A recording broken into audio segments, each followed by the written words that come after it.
Om Swastiastu. Assalamualaikum warahmatullahi wabarakatuh. Salam Namo Buddhaya, salam sejahtera bagi kita semua. Salam harmoni. Selamat pagi, siang, sore, ataupun malam, Bapak Alex dan Ibu Parmiti, serta rekan-rekan semua dari kelas B. Di sini, kami dari kelompok 3 akan menjelaskan mengenai jenis-jenis bahan ajar.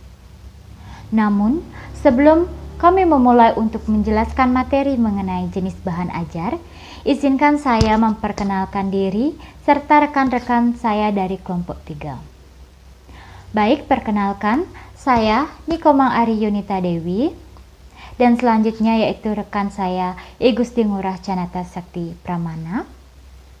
Selanjutnya yaitu Niputu Deliana Mantari, dan yang terakhir Desi Fitriani. Baik, adapun subbab dari materi bahan ajar yang akan kami jelaskan pada presentasi ini. Yang pertama yaitu jenis bahan ajar menurut para ahli. Yang kedua jenis bahan ajar menurut bentuknya. Yang ketiga jenis bahan ajar menurut cara kerjanya. Yang keempat jenis bahan ajar menurut sifatnya. Untuk subbab yang pertama yaitu mengenai jenis bahan ajar menurut para ahli akan dijelaskan oleh rekan saya. Untuk waktu saya persilahkan. Terima kasih.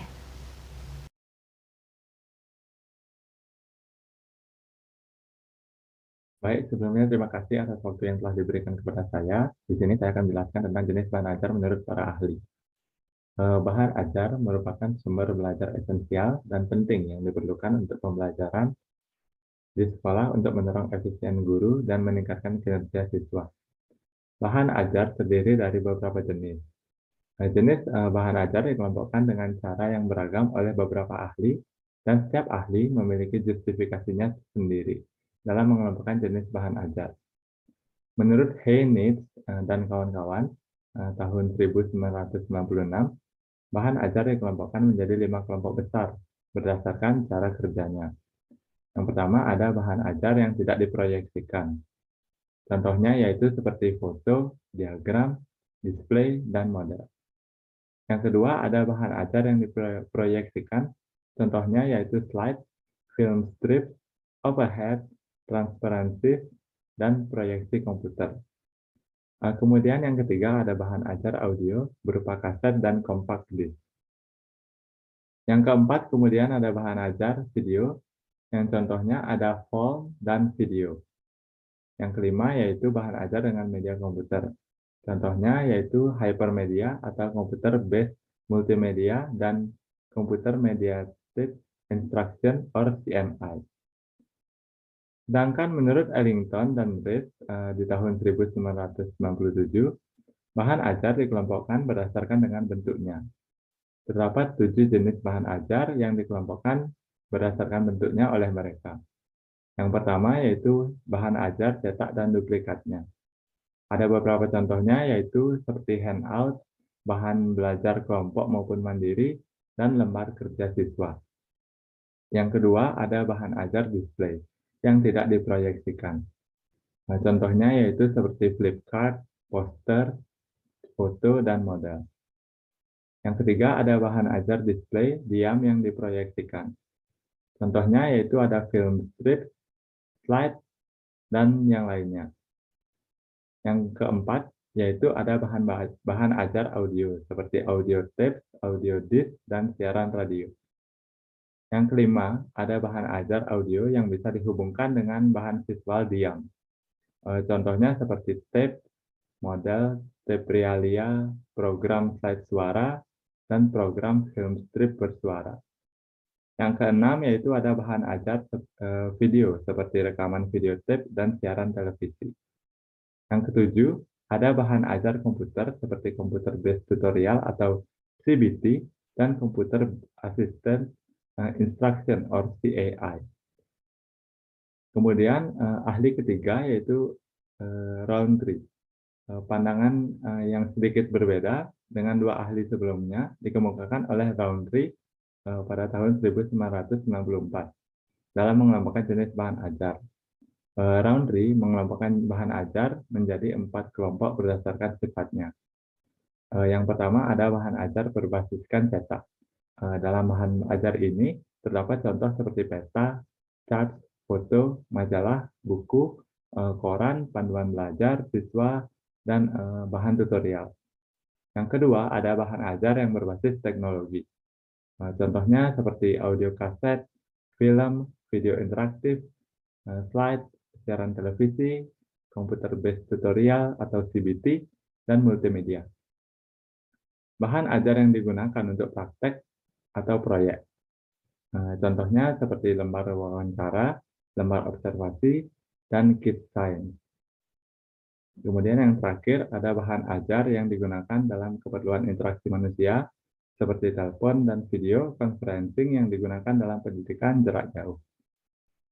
Sekian presentasi mengenai jenis-jenis bahan ajar menurut para ahli. Materi selanjutnya akan dilanjutkan oleh teman saya.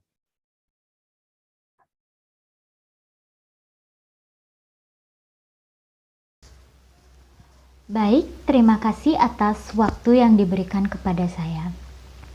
Selanjutnya, saya akan menjelaskan mengenai jenis bahan ajar menurut bentuknya. Menurut Mulyasa tahun 2006, ada 4 jenis bahan ajar atau materi pembelajaran berdasarkan bentuknya.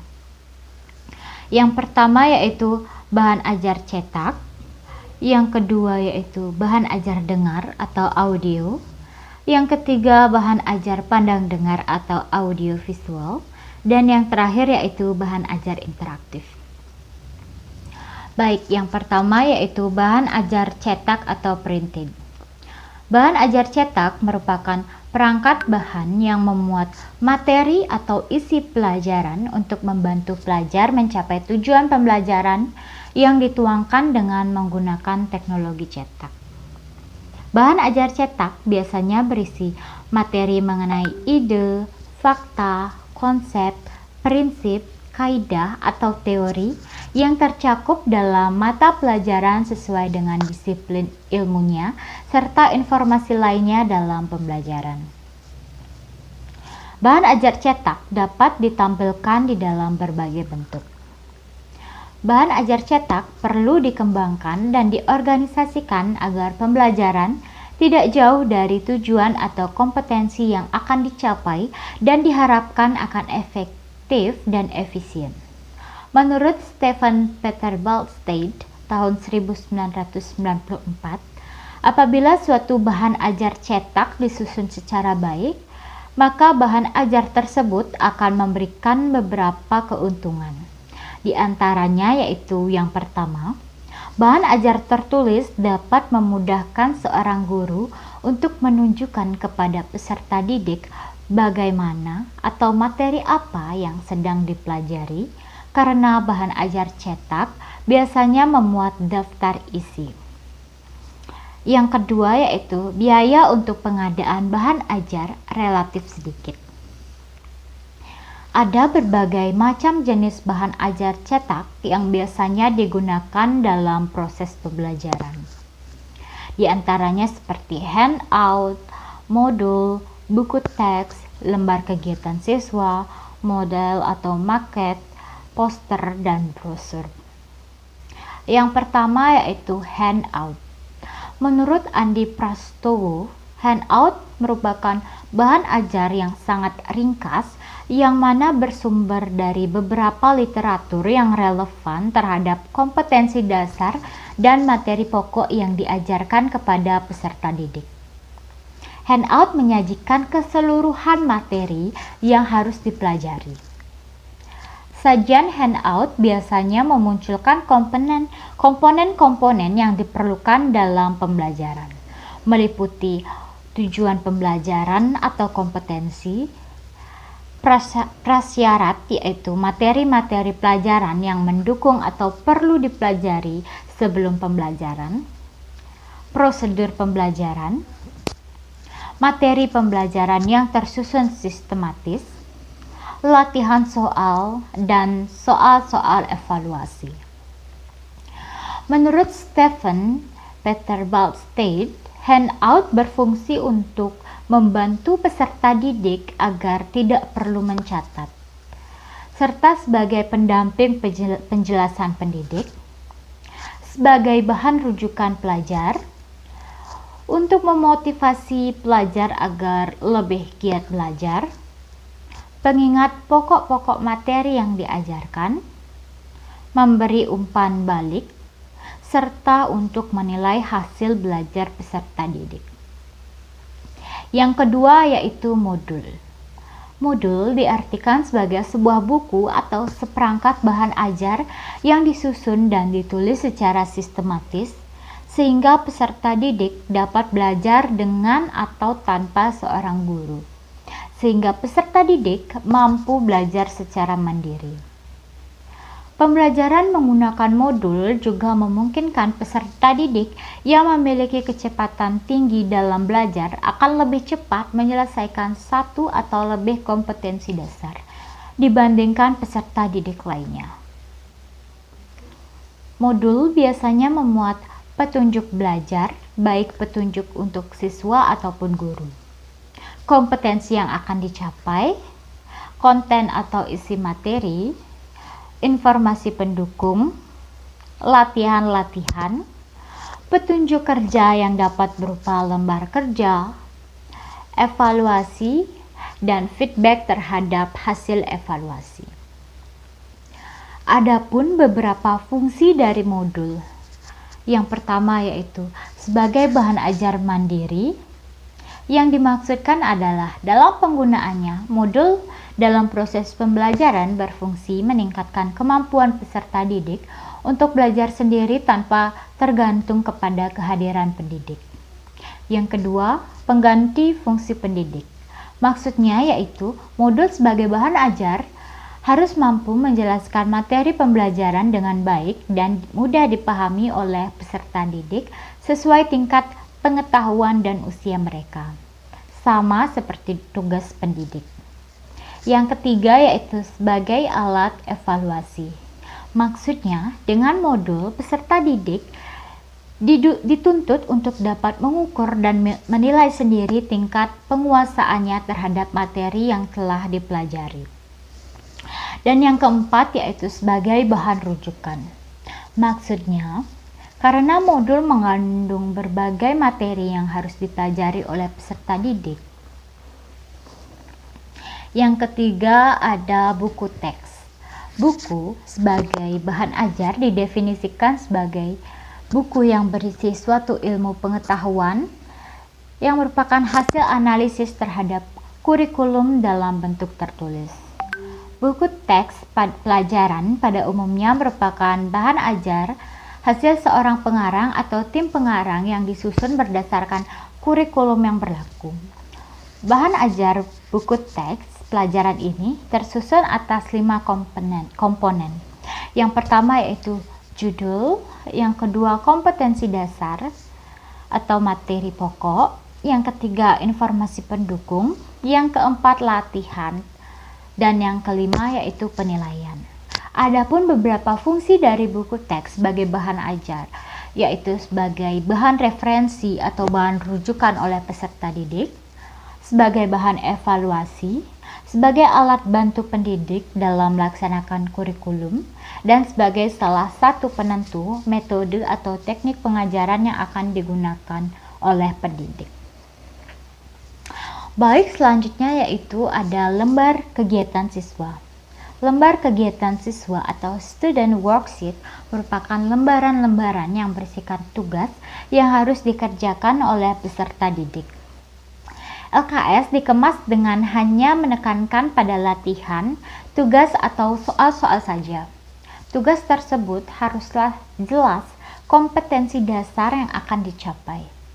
LKS tidak hanya memuat serangkaian soal, tetapi juga tugas yang juga menyediakan rambu-rambu pengerjaan, sehingga siswa benar-benar dapat mempelajari bahan pembelajaran melalui soal-soal dan tugas.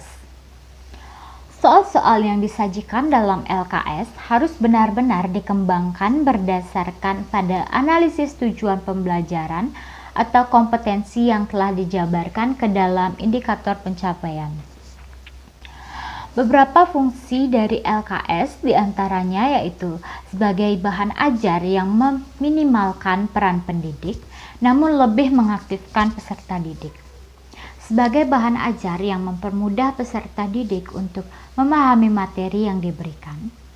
Sebagai bahan ajar yang ringkas dan kaya akan tugas untuk berlatih. Dan memudahkan peserta didik serta memudahkan peserta pelaksanaan pengajaran kepada peserta didik. Selanjutnya yang kelima yaitu ada model atau maket. Model atau maket merupakan bahan ajar yang berupa tiruan benda nyata untuk menjembatani berbagai kesulitan yang bisa ditemui. Apabila menghadirkan objek atau benda tersebut langsung ke dalam kelas, sehingga nuansa asli benda tersebut masih bisa dirasakan oleh peserta didik tanpa mengurangi struktur aslinya, sehingga pembelajaran pun menjadi lebih bermakna. Yang keenam yaitu brosur. Brosur merupakan bahan ajar yang berisikan informasi tertulis mengenai suatu masalah yang disusun secara bersistem atau cetakan yang hanya terdiri atas beberapa halaman dan dapat dilipat tanpa dijilid, atau selebaran cetakan yang berisi keterangan singkat tetapi lengkap tentang perusahaan atau organisasi. Karena itu, brosur dapat dimanfaatkan sebagai bahan ajar dalam pembelajaran selama brosur tersebut diturunkan atau mengandung kompetensi dasar yang harus dikuasai oleh siswa. Brosur dapat didesain hanya memuat satu kompetensi dasar saja. Brosur dapat menjadi salah satu bahan ajar yang menarik bagi peserta didik karena bentuknya dan ilustrasinya. Selanjutnya ada leaflet. Leaflet merupakan bahan ajar cetak tertulis berupa lembaran yang dilipat tetapi tidak dijahit. Leaflet biasanya didesain secara cermat, dilengkapi dengan ilustrasi dan menggunakan bahasa yang simpel, singkat, dan mudah dipahami agar leaflet menjadi menarik. Leaflet sebagai bahan ajar haruslah memuat materi yang menggiring pelajar untuk menguasai atau mencapai salah satu kompetensi dasar atau tujuan pembelajaran. Adapun beberapa kelebihan bahan ajar leaflet menurut pendapat Simnet dan Eveles, yaitu leaflet efektif untuk pesan singkat, sederhana, dan murah. Siswa dapat belajar mandiri karena dapat melihat isinya pada saat santai. Selanjutnya, leaflet dapat memberikan detail yang tidak mungkin bila disampaikan secara lisan. Selanjutnya, siswa bersama guru dapat mempelajari informasi yang rumit. Sedangkan, adapun beberapa kelemahan bahan ajar leaflet menurut pendapat Simnet dan Eveles. Yang pertama yaitu pembuatan leaflet yang bagus membutuhkan biaya yang relatif mahal. Yang kedua, mudah hilang dan rusak. Yang ketiga, dapat menjadi kertas percuma kecuali guru secara aktif melibatkan siswa dalam membaca dan menggunakan materi dan pesan yang disampaikan terbatas pada leaflet. Selanjutnya yang ke-8 yaitu wall chart. Wall chart merupakan bahan ajar cetak yang berupa bagan, siklus atau proses atau grafik yang bermakna menunjukkan posisi tertentu. Wall chart biasanya didesain dengan menggunakan tata warna dan pengaturan posisi,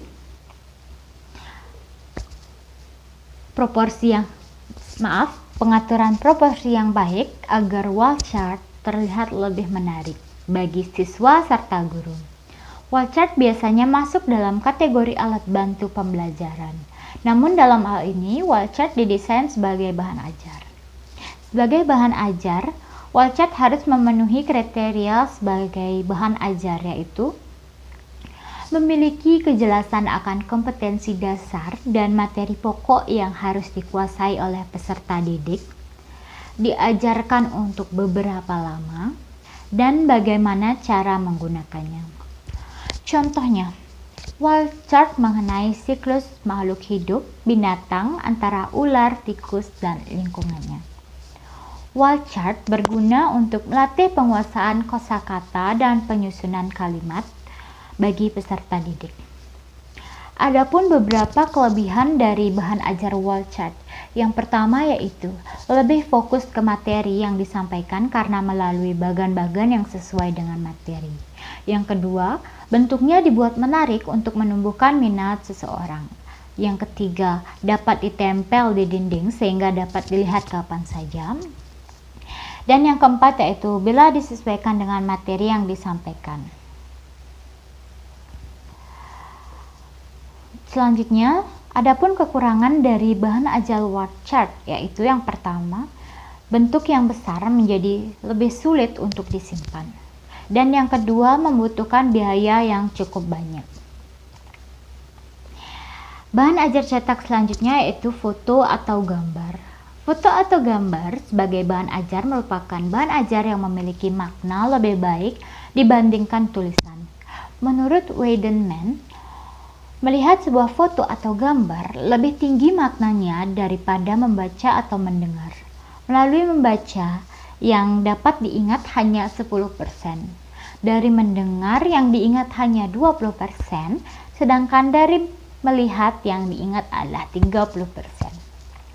Foto atau gambar sebagai bahan ajar tentu perlu dirancang dengan baik agar setelah melihat sebuah atau serangkaian foto atau gambar, siswa dapat melakukan sesuatu yang dapat membantu mereka menguasai satu atau lebih kompetensi dasar.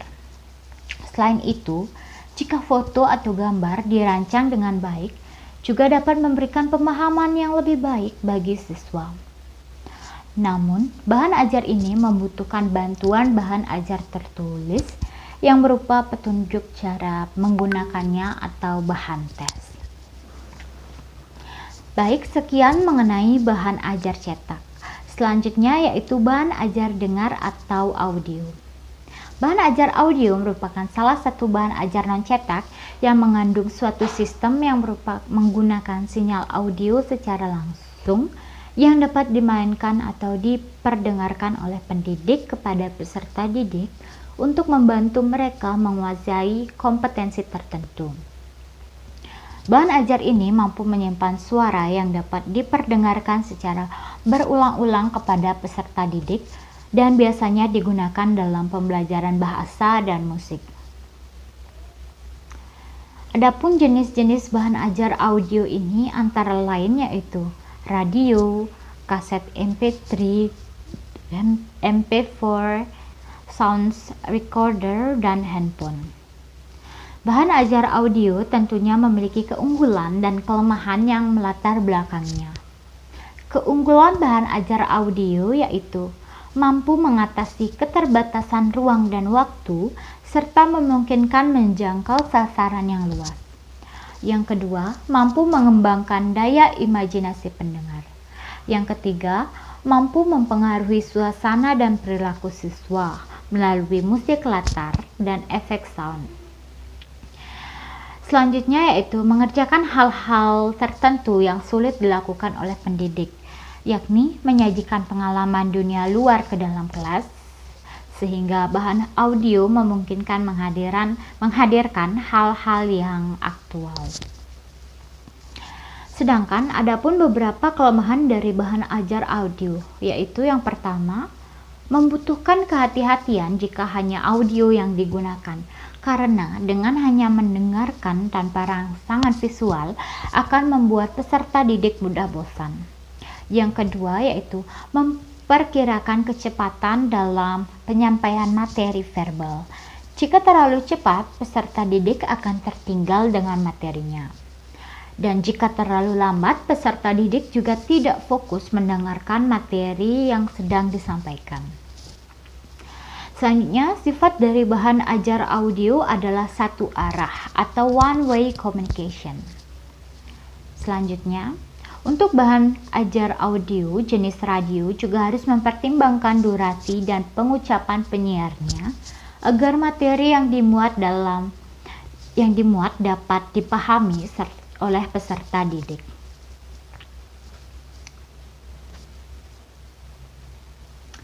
Selanjutnya adapun bahan ajar pandang dengar atau audio visual. Bahan ajar pandang dengar merupakan bahan ajar yang mengkombinasikan dua materi atau visual dan auditif. Materi auditif ditujukan untuk merangsang indera pendengaran, sedangkan visual untuk merangsang indera penglihatan. Dengan kombinasi keduanya, pendidik dapat menciptakan proses pembelajaran yang lebih berkualitas. Ini dikarenakan peserta didik cenderung lebih mudah mengingat dan memahami suatu pelajaran jika mereka tidak hanya menggunakan satu jenis indera saja. Bahan ajar pandang dengar mampu memperlihatkan secara nyata sesuatu yang pada awalnya tidak bisa dilihat secara langsung di dalam kelas menjadi mungkin dilihat.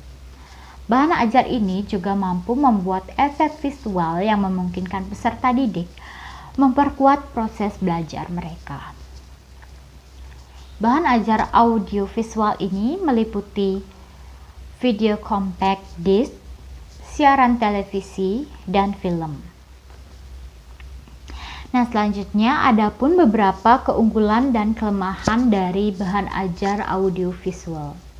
Keunggulan dari bahan ajar audiovisual yaitu yang pertama, mengatasi keterbatasan jarak dan waktu. Yang kedua, mampu menggambarkan masa lalu secara realistis dengan waktu yang singkat. Yang ketiga, membawa imajinasi anak dari negara satu ke negara lain dan dari masa yang satu ke masa yang lain. Selanjutnya dapat diulangi bila diperlukan untuk mengingat kembali atau memperkuat materi yang disampaikan. Selanjutnya yaitu pesan yang disampaikan melalui bahan ajar audiovisual akan mudah diingat. Selanjutnya yaitu mengembangkan imajinasi peserta didik. Selanjutnya, memperjelas hal-hal yang abstrak dan memberikan gambaran yang realistis. Selanjutnya, menumbuhkan minat dan motivasi belajar peserta didik setelah mereka menontonnya. Selain kelebihan, bahan ajar audiovisual juga memiliki beberapa kelemahan, di antaranya yaitu kesesuaian peralatan video dan kecocokan format video harus diperhatikan agar video dapat ditayangkan tanpa adanya kendala. Selanjutnya, pengerjaan skenario dalam video banyak menyita waktu dan bukan pekerjaan yang mudah. Selanjutnya, biaya produksi sangat tinggi dengan biaya yang tidak sedikit. Selanjutnya, layar monitor yang kecil dapat menghambat jalannya proses pembelajaran. Dan yang terakhir yaitu kesesuaian durasi video dengan jam pelajaran peserta didik dalam penyampaian materi. Baik, sekian penjelasan mengenai bahan ajar audiovisual, dan selanjutnya saya akan melanjutkan menjelaskan mengenai bahan ajar interaktif atau interactive teaching material. Bahan ajar interaktif merupakan bahan ajar yang mengkombinasikan beberapa media pembelajaran seperti audio, video, teks, atau grafik yang bersifat interaktif untuk mengendalikan suatu perintah atau perilaku alami dari suatu presentasi. Bahan ajar interaktif memungkinkan terjadinya hubungan antara dua arah antara bahan ajar dan penggunanya, sehingga peserta didik akan terdorong untuk lebih aktif. Bahan ajar interaktif dapat ditemukan dalam bentuk CD interaktif, yang dalam proses pembuatan dan penggunaannya tidak terlepas dari perangkat komputer. Maka dari itu, bahan ajar interaktif juga termasuk bahan ajar berbasis komputer. Baik, sekian penjelasan dari saya mengenai bahan ajar menurut bentuknya. Untuk subbab selanjutnya akan dijelaskan oleh rekan saya. Terima kasih. Baik, di sini saya akan menjelaskan submateri ketiga yaitu bahan ajar menurut cara kerjanya. Jadi menurut Prastowo tahun 2013, bahan ajar sesuai cara kerjanya dapat dikelompokkan menjadi 5 jenis, yaitu yang pertama adalah bahan ajar yang tidak diproyeksikan. Jadi bahan ajar yang tidak diproyeksikan ialah bahan ajar yang tidak membutuhkan perangkat untuk memproyeksikan isi di dalamnya, dan dengan begitu siswa dapat langsung membaca, mengamati, dan juga menggunakan bahan ajar tersebut secara langsung. Adapun beberapa contoh dari bahan ajar yang tidak diproyeksikan ialah pertama, diagram. Jadi diagram digunakan untuk mempresentasikan suatu data atau menghubungkan antara satu konsep dengan konsep lainnya yang menggambarkan suatu proses. Jadi beberapa jenis diagram diantaranya ada diagram batang, garis, dan juga lingkaran. Yang kedua yaitu ada display. Jadi display adalah media untuk menyampaikan informasi secara visual, baik untuk dipajang, dilihat, ataupun dipresentasikan secara menarik dan mudah dimengerti oleh siswa. Dan yang ketiga adalah model. Jadi model dapat diartikan sebagai benda-benda pengganti yang fungsinya untuk ditunjukkan untuk mengganti benda yang sebenarnya. Salah satu contoh umum yang sering kita temukan adalah bola dunia atau globe. Baik, di sini saya akan menjelaskan jenis kedua yaitu bahan ajar yang diproyeksikan. Jadi bahan ajar yang diproyeksikan ialah bahan ajar yang memerlukan suatu perangkat yaitu proyektor dalam menyampaikan atau memproyeksikan isi di dalamnya kepada siswa. Adapun beberapa contohnya yaitu yang pertama ada slide atau PowerPoint.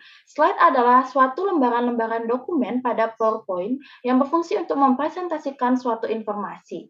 Slide tidak hanya dapat diisi dengan tulisan, namun juga dapat diisi dengan audio, video, ataupun bagan.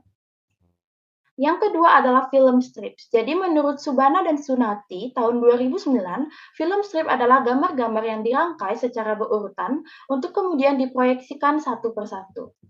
Dan yang ketiga adalah overhead transparencies atau OHT. Jadi overhead transparencies adalah media visual yang diproyeksikan melalui suatu alat proyeksi yang disebut sebagai overhead projector atau OHP.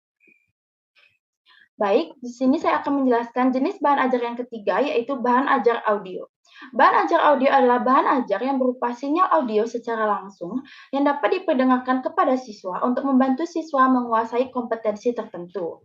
Nah, biasanya bahan ajar bentuk audio berupa suatu rekaman dan untuk menggunakannya memerlukan player seperti untuk memutar rekamannya, seperti contohnya seperti CVD player, ada multimedia player, dan juga CD player. Adapun beberapa contoh dari bahan ajar audio ialah yang pertama, CD. CD adalah singkatan dari compact disc atau alat untuk menyimpan data suara secara digital. Yang kedua adalah flash disk. Jadi flash disk merupakan suatu perangkat yang dapat digunakan untuk menyimpan data dalam bentuk digital. Jadi flash disk biasanya berukuran kecil seperti gambar yang sudah saya sediakan di slide. Jadi dapat dibawa kemana saja dengan mudah. Yang keempat adalah bahan ajar video. Jadi bahan ajar video merupakan bahan ajar yang memerlukan alat pemutar seperti VCD player dan lainnya untuk menggunakannya. Nah, bahan ajar ini hampir mirip seperti bahan ajar audio, hanya saja bahan ajar video menyajikan tidak hanya suara namun juga gambar. Nah, adapun beberapa contoh dari bahan ajar video yaitu yang pertama ada video pembelajaran, yang kedua ada film, dan yang ketiga adalah animasi pembelajaran. Dan yang terakhir adalah bahan ajar media atau komputer. Nah, bahan ajar media atau komputer ialah berbagai jenis bahan ajar non-cetak yang membutuhkan komputer untuk menayangkan isi di dalamnya di dalam proses pembelajaran. Nah, contoh yang pertama yaitu ada computer-based multimedia.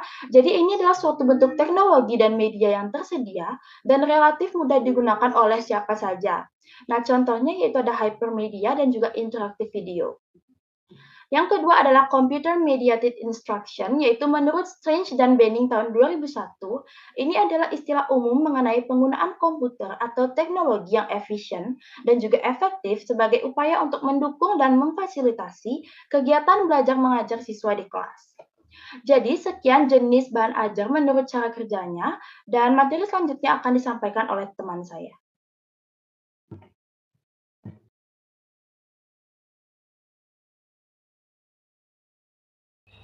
Baik, terima kasih atas kesempatan yang telah diberikan kepada saya. Di sini saya akan melanjutkan materi tentang bahan ajar sesuai sifatnya. Jadi, mendefinisikan bahan ajar atau materi pembelajaran atau instructional materials secara umum yang terdiri dari pengetahuan, keterampilan, dan sikap yang harus dipelajari siswa untuk mencapai standar kompetensi yang ditentukan. Menurut Prastowo tahun 2012, bahan ajar pada dasarnya adalah semua bahan, baik informasi maupun alat dan teks, yang disusun secara sistematis dan menunjukkan ilustrasi lengkap, keterampilan yang dipelajari oleh siswa dan digunakan dalam proses pembelajaran dengan tujuan pembelajaran untuk merencanakan dan mempelajari implementasi pembelajaran. Kemudian di sini bisa kalian lihat bahwa bahan ajar menurut sifatnya dapat dibagi menjadi 4, yaitu sebagaimana hal ini disebutkan oleh Roundtree dalam Belawati, yang dimana bahan ajar yang berbasiskan cetak itu misalnya ada pamflet, paduan belajar peserta didik, bahan tutorial, buku kerja peserta didik, peta, cards, majalah, koran, dan sebagainya.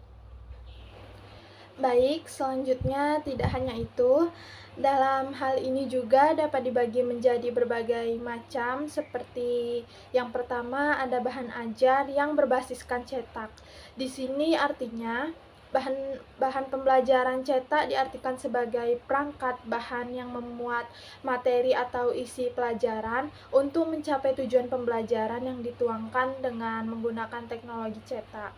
Contohnya ada buku pamflet, buku paduan belajar siswa, bahan tutorial, buku kerja siswa, peta, cards, foto bahan dari majalah atau koran, dan lain sebagainya.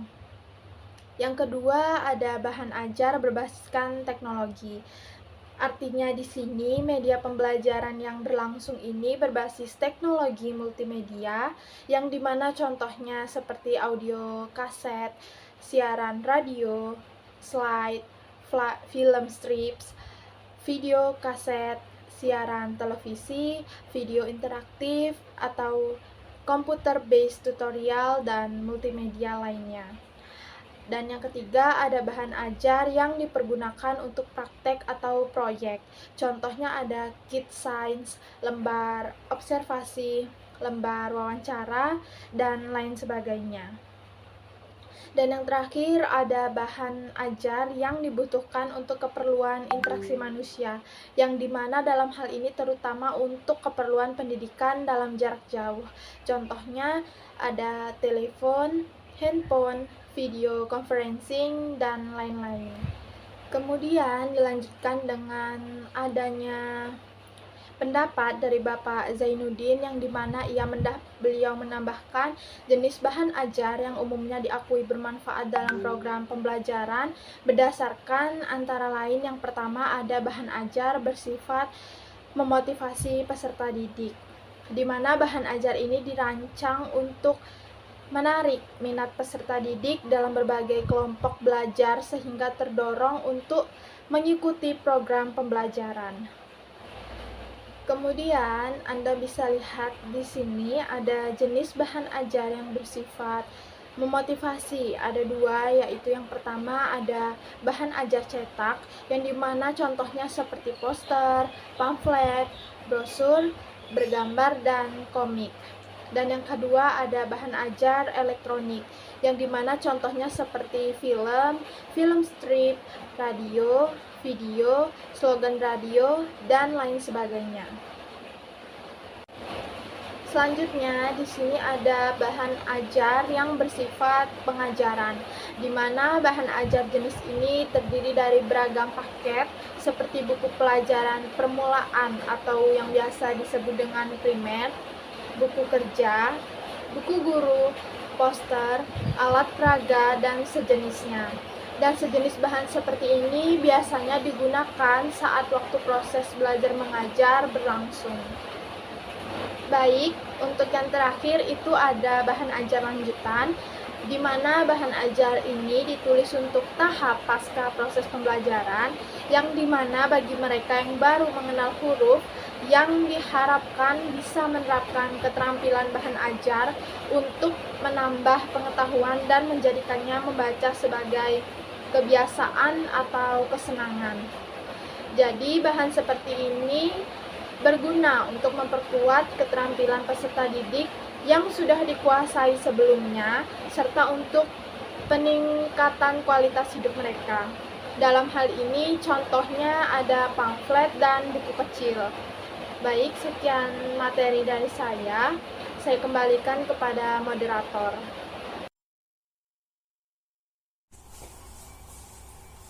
Baik, sekian presentasi dari kelompok 3.